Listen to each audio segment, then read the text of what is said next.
гана Кыргыз Республикасынын атынан чечимдерди кабыл алат. Бул эң жогорку статустагы орган болуп саналат. Адамдын тагдырын чечүү, адамдардын мүлктүк кызыкчылыктарын чечүү бул оңой олдон иш эмес. Кыргыз Республикасынын сот тутумуна 100 жыл. Кыргызстандын сот системасынын тарыхы көчмөн цивилизациясынын салттуу укугунан баштап, учурдагы санариптик технологияларды колдонуу менен иш жүргүзгөн, көз карандысыз сот системасына чейинки татаал, көп кырдуу жана эволюциялык жолду чагылдырат. 3000 жылдык тарыхында кыргыздар дайыма нарк менен, салт менен адилеттүү чечимдерди кабыл алып келген.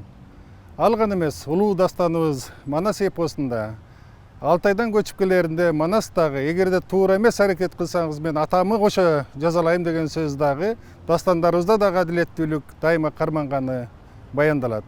Ал эми кийинчерээк ислам дини кыргыздарда кеңири таралгандан баштап шарият жолу менен адилет чечимдерди чыгарышкандыгы белгилүү. Ал эми ислам дини анча таркабаган аймактарда аксакалдар соту, элдик соттор, бийлер адатты, наркты, салтты бекем карманышып адилет чечимдерин чыгарып келишкендиги белгилүү.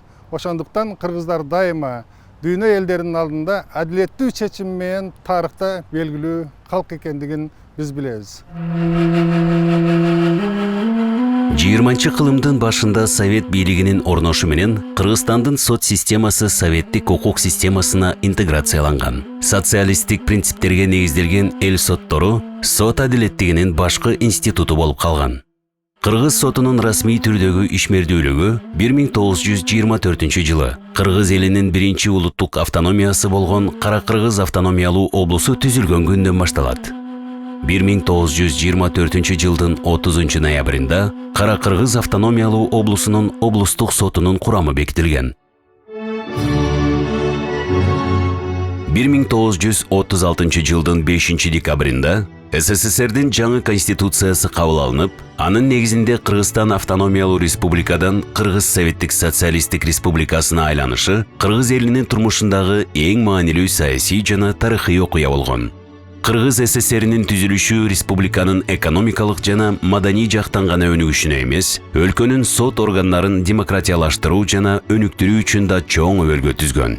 Кыргыз АССРинин башкы соту Кыргыз СССРинин жогорку соту деп өзгөрүп, ага жараша анын курамы жана милдеттери аныкталган. Соттор биринчи жолу өз өкүмдөрүн жана чечимдерин Кыргыз Советтик социалисттик республикасынын атынан чыгара баштаган. Кыргыз АССРинин союздук республикага айланышы Кыргызстандын суверендүү мамлекет катары мамлекеттик укуктук абалын кеңейтип, анын андан ары конституциялык өнүгүшүнө негиз салган. Жалпы союзда кабыл алынган соттук структуралар бизде да түзүлгөн. Бул райондук сот, облустук сот менен барабар Бишкек а кезде Фрунзе шаардык соту, анан кийин жогорку сот болгон.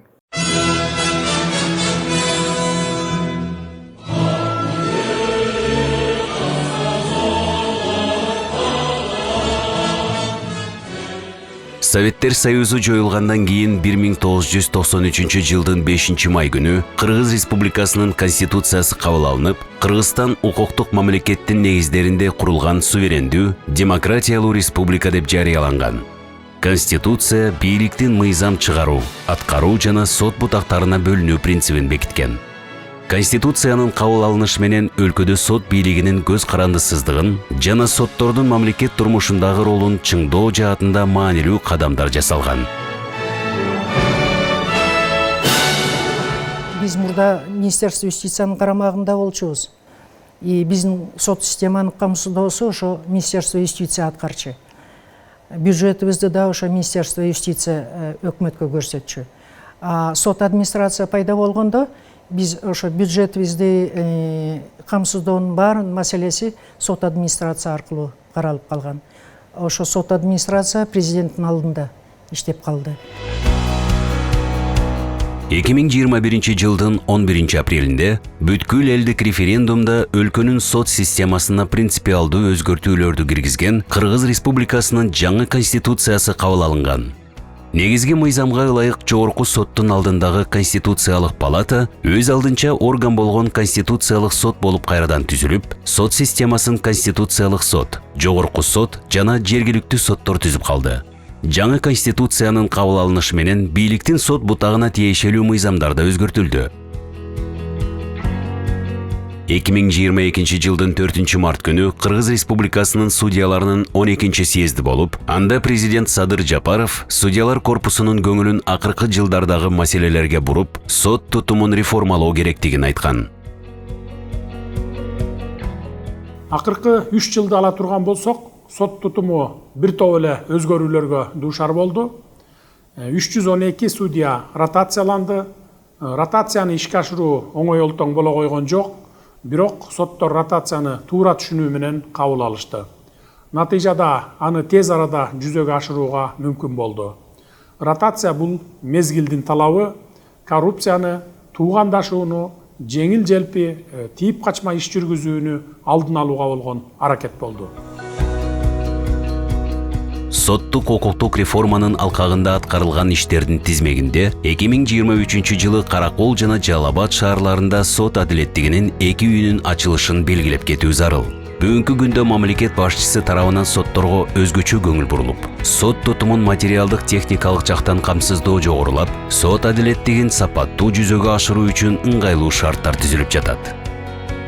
Акыркы жылдары реформалардын алкагында сот адилеттигинин жогорку мектеби өз ишин жана пландарын өнүгүү стратегиясына ылайык уюштуруп иштелип чыккан онлайн платформа аталган мектептин ишин жаңы баскычка алып чыгып, судьяларды окутуу чөйрөсүндө эл аралык мыкты тажрыйбаны колдонуу боюнча иштеген заманбап судьяларды окутуу уюмунун деңгээлине көтөрөт.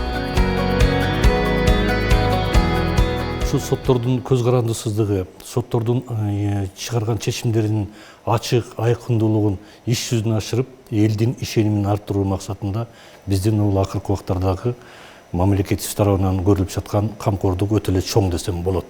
Сот реформасынын биринчи кадамы деп биз ушул мамлекет башчыбыз тарабынан соттор материалдык жактан көз каранды болбосун деп соттордун эмгек маянасын көбөйткөн.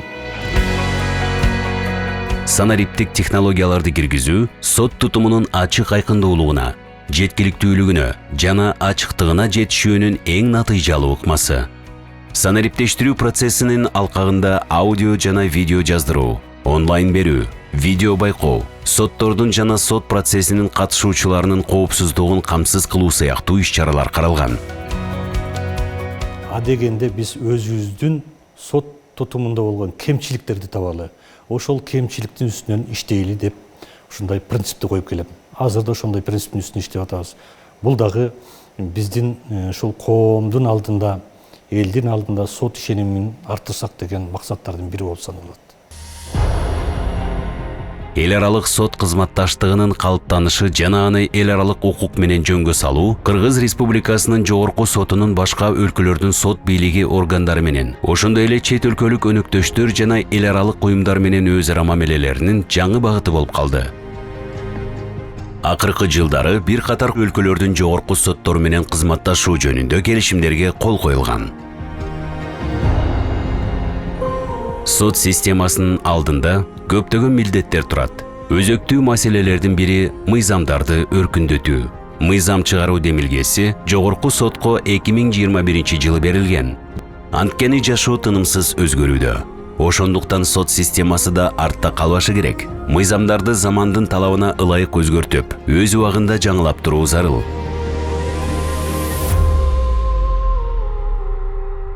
Биздин максат адилет, ачык, калыс жана жоопкерчиликтүү сот бийлигин түзүү.